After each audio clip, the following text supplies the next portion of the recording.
ହେଉଛି ପବିତ୍ର ବୁଦ୍ଧ ପୂର୍ଣ୍ଣିମା ମଇ ମାସ 12 ତାରିଖ 2025 ମସିହା। ଏକ ଶୁଭ ମୁହୂର୍ତ୍ତ ଏବଂ ଶୁଭ ଯୋଗ ଥିବା କାରଣରୁ ଏହି ବୌଦ୍ଧ ପୂର୍ଣ୍ଣିମାରେ ଆପଣ କ'ଣ କରିବେ? ଏହି ବୌଦ୍ଧ ପୂର୍ଣ୍ଣିମାରେ ଆପଣ ଏକ ପିତ୍ତଳ ଥାଳି ଆଣିବେ। ପିତ୍ତଳ ଥାଳି ମଧ୍ୟରେ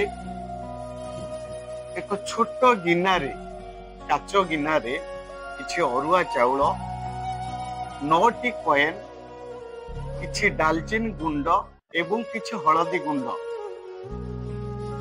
ଆଣିବେ।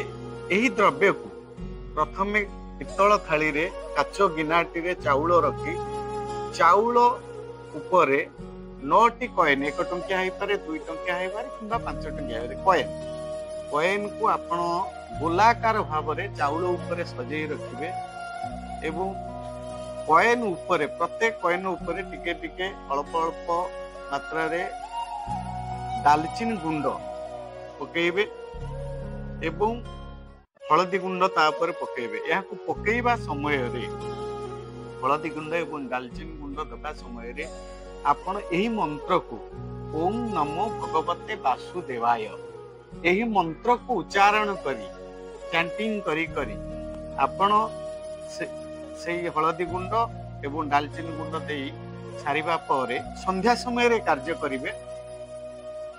ଆପଣଙ୍କ ଘର ବାହାରେ ଖୋଲା ଜାଗାରେ, କୌଣସି ଏକ ଖୋଲା ଜାଗାରେ, ଛାତ ଉପରେ ହେଇପାରେ, ଆପଣ ରାତି ସାରା ତାକୁ ରଖିଦେବେ ଏବଂ ସକାଳୁ ଏକଦମ ପ୍ରାତଃ କାଳରେ ଉଠି ସେହି ଅରୁଆ ଚାଉଳ, କଏନ୍ ବା ହଳଦୀ ଗୁଣ୍ଡ, ଡାଲଚିନି ଆପଣ ଯାହା ଯାହା ମିଶେଇଥିଲେ ତାକୁ ଏକ ନାଲି କପଡାରେ ବାନ୍ଧି ଆପଣଙ୍କ ଟ୍ରେଜେରୀରେ, ପଇସା ରଖୁଥିବା ଜାଗାରେ ରଖିଦେବେ।